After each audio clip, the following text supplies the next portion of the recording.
Le quatrième jour de la discussion thématique de la COP27 s'est concentré sur l'adaptation et la production alimentaire.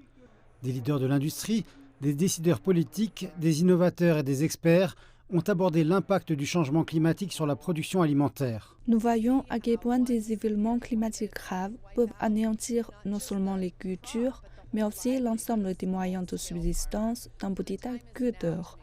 Le moment est venu de procéder à ces changements. Nous devons investir dans le financement des chaînes de valeur. Nous devons travailler avec les gouvernements, avec le secteur privé, pour créer le marché et aider les petits agriculteurs à se regrouper en coopérative pour augmenter leurs capacités, non seulement dans la production, mais aussi dans l'amélioration de la qualité des récoltes. Les petits agriculteurs produisent plus de la moitié de la nourriture mondiale.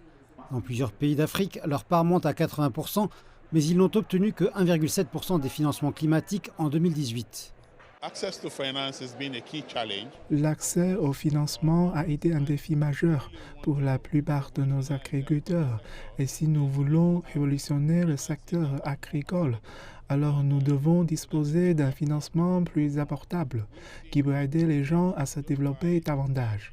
Dans mon pays, rien qu'en mettant en place la mécanisation, nous avons pu augmenter la production d'environ 300 000 tonnes sur une période de 3 à 4 ans. Les experts et les officiels indiquent que le potentiel de développement de l'agriculture en Afrique est immense.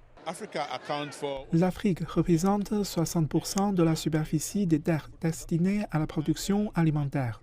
Mon pays à lui seul compte environ 4,5 millions d'hectares de terres arables, dont moins de 15% ont été exploités. Nous avons ce qu'il faut, nous avons des précipitations abondantes. Le bon type d'écologie est donc que nous devrions pouvoir produire et ne pas dépendre de l'extérieur. Près de la moitié de la population en Afrique souffre de l'insécurité alimentaire. Avec les bons programmes financiers abordables, de bonnes pratiques agricoles et des politiques de gouvernance appropriées, tout le monde ici s'accorde à dire que l'Afrique a non seulement la capacité de se nourrir elle-même, mais aussi de nourrir le monde.